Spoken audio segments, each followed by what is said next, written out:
At my uncle's party, I offered to bring dessert. My cousin laughed. You weren't invited. So I left quietly and canceled the barbecue venue. They forgot I was the one who paid for my name's Eden. I'm 32 years old, work in IT, and if there's one thing you should know about me, it's that I used to be the guy who always showed up. Birthdays, holidays, moving days, Sunday dinners. I was there, quiet, dependable, and never expecting much in return. If someone needed a last-minute airport pickup or a dog sitter for the weekend, I got the call, and I said yes. I didn't mind, really. I grew up in a big, boisterous family where everyone talked over each other and somehow always made space at the table, even when we were packed elbow to elbow. But somewhere along the way, that warmth changed, or maybe it was never there for me, and I was too wrapped up in nostalgia to notice. The shift wasn't sudden. It was a death by 1,000 cuts. At first, I brushed off the little things, like when I offered to host a game night and no one showed, or when my sister Amanda forgot to tell me that Thanksgiving dinner had been moved to our cousin Megan's place. I chalked it up to miscommunication. Life gets busy. But after a while, the pattern was impossible to ignore. I'd walk into family gatherings and feel like a guest who'd wandered into the wrong house. Conversations would quiet just a bit when I approached, smiles would flicker a little too late, and there was always that one person who'd say, "Oh, I didn't realize you were coming." That kind of thing sits in your chest like a stone, but I still showed up. That brings me to my Uncle Jerry's retirement party. He'd worked 42 years at the same manufacturing plant, an old-school blue-collar guy proud of his calloused hands and beat-up lunchbox. I liked Jerry. He was one of the few in the family who never made me feel like an afterthought. So when my Aunt Mary sent out an invite for his party at the local VFW, I made sure to clear my calendar. I even chipped in a few $100 toward the event hall and decorations without being asked. Mary had just texted me a few weeks before with, "Hey, we're a little short on the deposit. Mind helping out?" And I said, "Sure. No thanks, no confirmation, just the assumption I'd pitch in." And I did. The night of the party, I showed up early to help set up chairs and string up the "Congrats, Jerry" banner. It wasn't glamorous, but it felt good. Jerry gave me a real hug when he arrived. None of that one-arm shoulder pat nonsense. For a few hours, it felt like old times. There were drinks, laughter, awkward dancing, and endless stories about work pranks and forklift mishaps. I was actually smiling, feeling like I belonged again. That was until I made the mistake of being cheerful. I was standing near the snack table, talking with Megan and Amanda, when I casually said, "I'll bring dessert to the family barbecue tomorrow. What time should I get there?" Megan blinked, confused, then tilted her head. "Oh, you weren't invited." At first, I thought she was joking, but her face didn't change. Amanda looked away, suddenly fascinated by the chip bowl. I laughed still, holding on to the hope that this was just some weird joke. "Seriously, what time should I come by?" Megan gave a little shrug. I think it's more of a close family thing." "Yeah," Amanda added, finally glancing at me. "Mom and Dad just wanted to keep it small, you know? Just the core people." That one hit differently. Core people. Like I was some extended branch barely hanging onto the family tree. Then Aunt Mary walked by, sipping from a red plastic cup, and Megan said, "Show him the photo." Mary grinned and pulled out her phone. I didn't even ask to see it. She just held it up, scrolling through images of tables set up in someone's backyard, kids running through sprinklers, a huge custom cake that said, "Family Barbecue 2023, and a group shot of everyone I'd grown up with. My parents, Amanda's kids, uncles, aunts, even my old babysitter's grandkids somehow made the cut. I wasn't in a single frame. I just nodded, smiled politely, and backed away from the conversation like I'd just remembered a phone call I had to make. Inside my chest, it felt tight, but not in a sad way, not anymore. It was something sharper, cold, focused. I made a quick stop at the bar for another drink and took a seat near the back, thinking, running through everything. Every ride I'd given, every check I'd written, every time I'd made excuses for them. For years, I'd been the family's quiet safety net, the extra wallet, the extra hand, the guy who would never rock the boat. And the kicker? That barbecue tomorrow. I knew exactly where it was being held. The rental for that park venue had gone through my account. I'd booked it 3 months ago when Mary said, "We just need someone with a clean payment history so it doesn't get flagged." I'd paid the deposit. The email confirmation was in my inbox. They never even bothered to switch it out. That was the moment something in me clicked. I didn't get angry, not outwardly. I didn't storm out or flip a table or demand answers. That would have been satisfying, sure, but too easy for them to paint me as the dramatic one. Instead, I finished my drink, helped pack up the decorations, and told Jerry it was great to see him. He said, "Thanks for everything, Chris. Really, you're one of the good ones." I smiled. "I appreciate that, Uncle Jerry. I really do." Then I got in my car, drove home, opened my email, and clicked Cancel Reservation. It took less than a minute. One click, and their little closed family barbecue had no tables, no access, no permit, just an empty patch of grass with no backup plan. I didn't tell anyone. I just went to bed and slept like a rock. The next morning, my phone started buzzing. One call, then another, then texts, but I didn't check them. Not yet, because I already knew the storm was coming, and for once, I wasn't the one left out in the rain. By noon the next day, the calls had turned into voicemails. My Aunt Mary's voice was the first, shrill and confused. "Chris, the park says our reservation doesn't exist. Did you cancel it by mistake? Call me back, please." Then my mom, "Why would you cancel the venue, Christopher? Everyone's already here. They're making us leave." Then Amanda, short and irritated, real mature. "Did you really have to make this about you?" That one made me laugh. About me? They threw a whole event, invited everyone but me, and now I was the one making it about me. I stayed in bed until nearly 2 p.m., not because I was being lazy, but because I didn't want to give them the satisfaction of thinking I was pacing around anxious, wondering what was happening. I already knew what the park people would say. "No reservation, sorry ma'am. Someone canceled it yesterday evening." "Yes, we refunded the deposit." "No, you can't set up here without a permit." "Yes, we have another party arriving at 3 p.m. "No, I'm not going to argue with you in front of children." When I finally got up, I made myself a sandwich, opened my laptop, and played some lo-fi music. It was oddly peaceful. I knew they'd try to salvage the event somewhere, somehow, but not with park tables, not with a covered pavilion, not with the big speakers they were planning to plug in, and definitely not with a bounce house. Around 4 p.m., I finally checked my phone. 43 messages. Most were from Amanda and my mom, some from my cousin Megan, a few from numbers I didn't recognize, probably the plus ones and tag-alongs who now had nowhere to sit and were trying to figure out what was happening. A few messages were just photos. One was of a bunch of folding chairs set up on someone's driveway. Another was a haphazard grill with 3 people crowding around it while smoke billowed into someone's face. It looked miserable. Then I saw the one message I didn't expect. Uncle Jerry. It just said, "Call me when you can." I hesitated. Jerry had always been kind. He didn't deserve to be in the crossfire. But he also hadn't said a word when his wife, Mary, and daughter Amanda started icing me out. He'd been quietly complicit. I didn't know what to expect from that call. I dialed anyway. He answered on the first ring. "Chris," he said, like a man exhaling after a long day. "I figured you'd call. I saw your message," I said simply. There was a pause. "Was it you, the cancellation?" "Yes." I didn't dress it up or deny it. I wasn't ashamed. Another pause, then a sigh. "Well, can't say they didn't deserve it. Still, it caused a big mess today." "I'm sure it did," I said, not coldly, just honestly. "I didn't mean to ruin your weekend. I like you, Jerry. You're one of the few people in that family who's ever treated me like I mattered." He was quiet again. Then he said, "You do matter. I just didn't realize how badly they'd been treating you." I didn't respond right away. I didn't know how to explain that it hadn't just been one event or one day. It had been years. Years of being the extra, the afterthought, the reliable one who never got invited but always got asked for help. "I'm not mad," I finally said.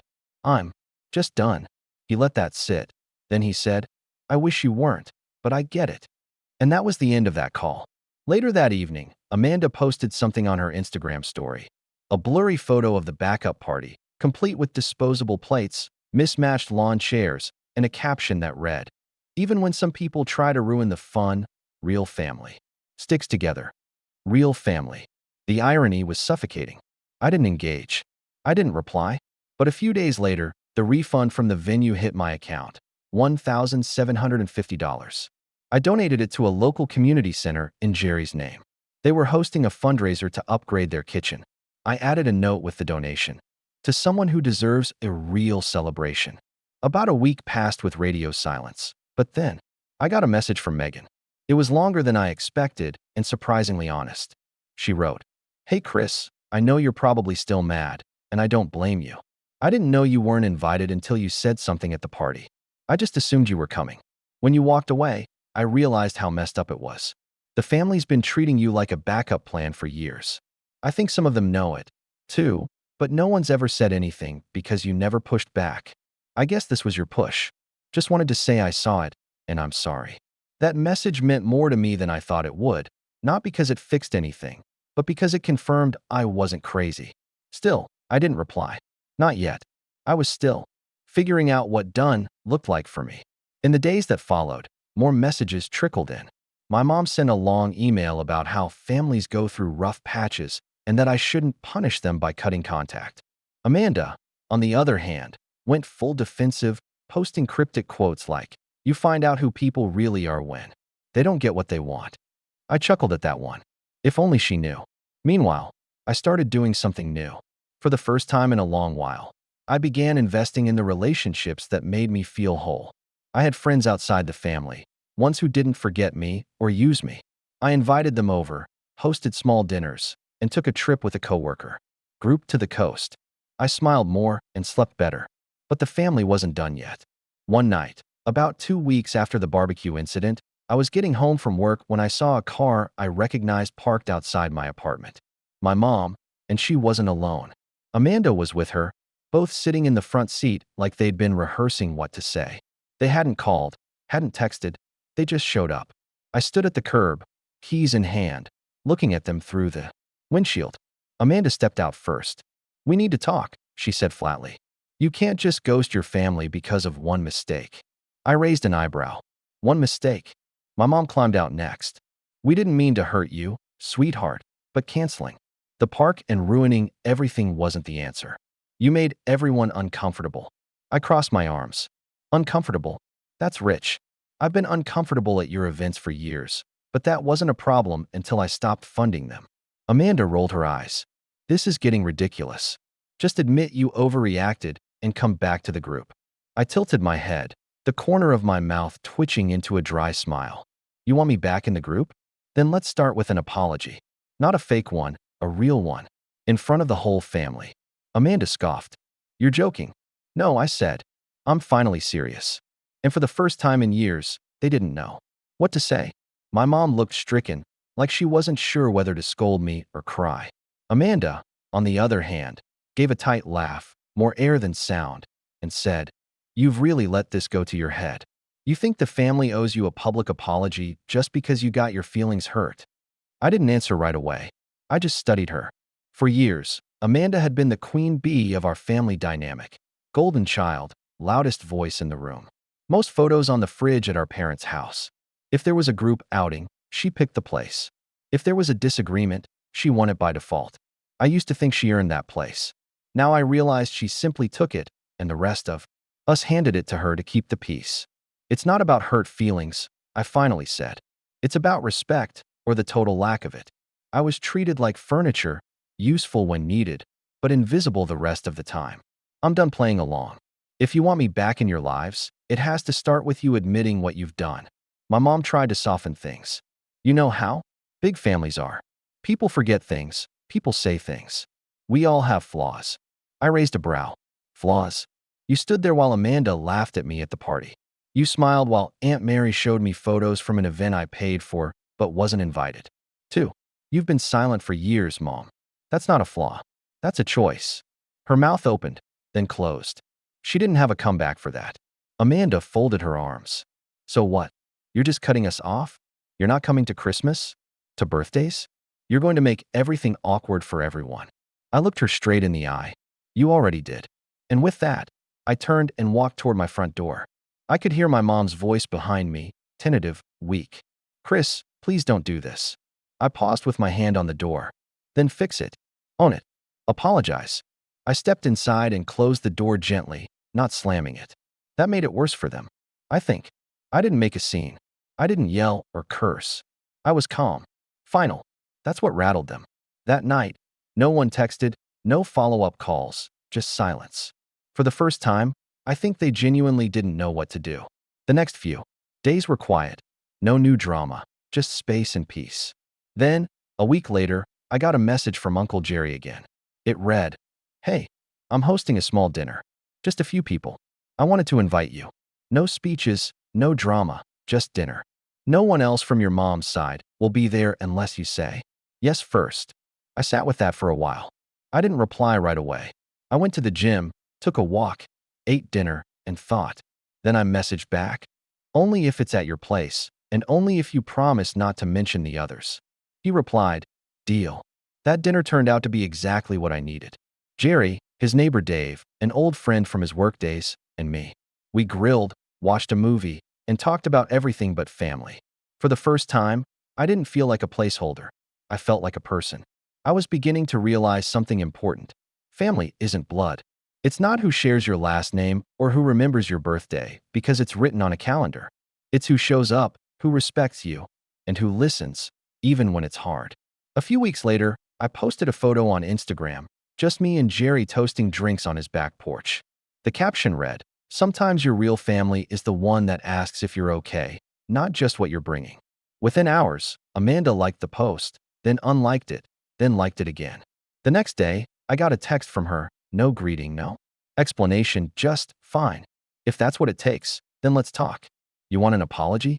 Meet me this Sunday. Everyone will be there." It was exactly what I said I wanted, but I learned something else, too. Sometimes people don't apologize because they're sorry. They do it because they're scared of losing their grip on the person they used to control. I sat with my phone in my hand, debating. Did I go? Did I show up to their table just to hear hollow words said through gritted teeth? Or did I let them live in the mess they made? Because for the first time in my life, I didn't need their approval. I wasn't the family doormat anymore. I was the one with the power now. I stared at the text for a long while. Everyone will be there. That line lingered in my mind like bait laced with the faint smell of guilt and performance. I imagined Amanda, standing at the head of some table, with arms folded, rehearsing a hollow speech crafted more to salvage her image than to acknowledge any real wrongdoing. My mother clutching her purse tightly, blinking back tears she'd conjure on command. The family nodding along, not out of agreement, but out of exhaustion. I could already hear the phrases. "We're sorry you felt that way. Let's just move forward. Let's not make it bigger than it is." They didn't want reconciliation. They wanted containment. But I wasn't a problem to be managed anymore. Still, a part of me itched for closure, for once. I wanted to say the things I'd never said, not out of spite, but out of clarity. To take my seat, not at their table, but at my own. So I replied, "I'll come. But if this is just for show, I'm walking out. I won't be polite this time." Amanda replied with a single thumbs-up emoji. Sunday arrived, and I showed up to the same family house I'd visited since I was a kid. It looked the same. White shutters, slightly chipped porch rail, flower pots no one really watered. But everything felt smaller now, like someone had turned down the volume on nostalgia. As I walked up the front steps, the door opened before I even knocked. My mother stood there in pearls, and that fake smile she reserved for guests and awkward church potlucks. "Chris," she said, her voice bright, "come in." I nodded and stepped inside. The air smelled like cinnamon and roast chicken, comforting, familiar. The living room was packed. Uncle Jim, Aunt Mary, Megan, Amanda, and even my younger cousin Zach were all seated, stiff and overly composed. No one said anything at first. They just looked at me like I was the elephant in the room that had finally decided to speak. Amanda stood up. "Thanks for coming," she said, like she was the host of a local news segment. "We wanted to talk about everything." I didn't sit. I stayed near the entrance, arms crossed. "Go on." She glanced at the others as if prompting them to say something, but they all stayed quiet. So she continued, "We know you felt left out. We've talked about it, and maybe we didn't realize how much you were doing for the family. It wasn't intentional, but things slipped through the cracks. A non-apology if I'd ever heard one. So this is your big gesture?" I said, acknowledging my existence. "Now that I've stopped funding your parties?" Megan winced. My mother cleared her throat. "That's not fair, Chris." "No." I tilted my head.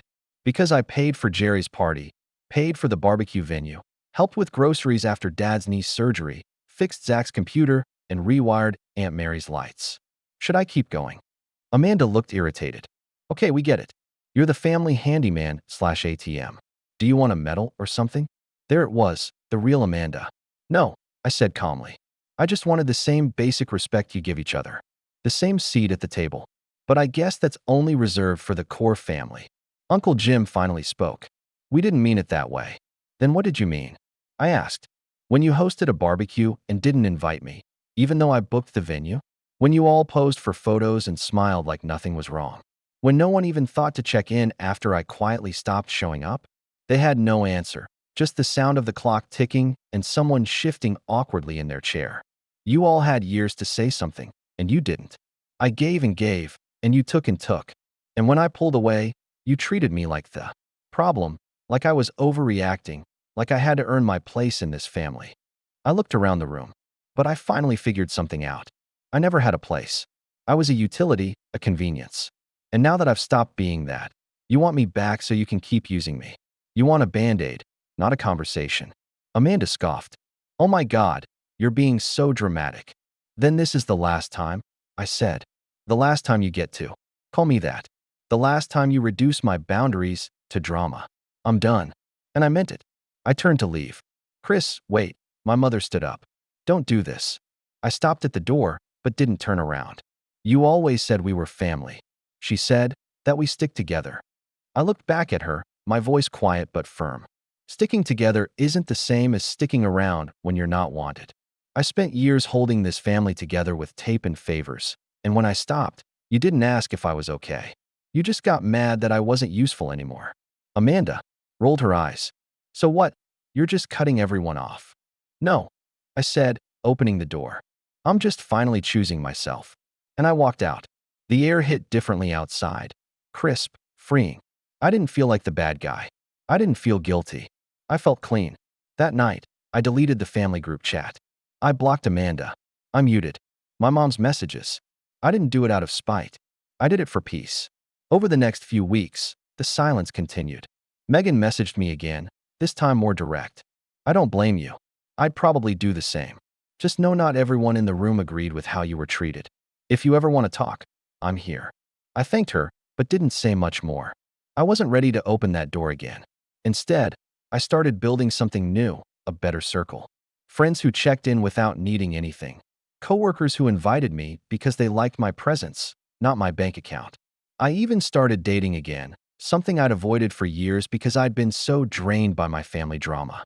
The old wounds still ached sometimes. Holidays were especially hard. But they hurt less when I reminded myself that walking away wasn't selfish. It was necessary. About 6 months later, I heard through a mutual friend that Amanda had thrown a party for her daughter's birthday. Half the family didn't show. Apparently, the absence of the guy who always made things run smoothly was being felt more than they expected. I smiled when I heard that, because sometimes the best revenge is just removing yourself. No screaming, no chaos, just quiet, firm absence. I never got the apology I deserved, but I got something better,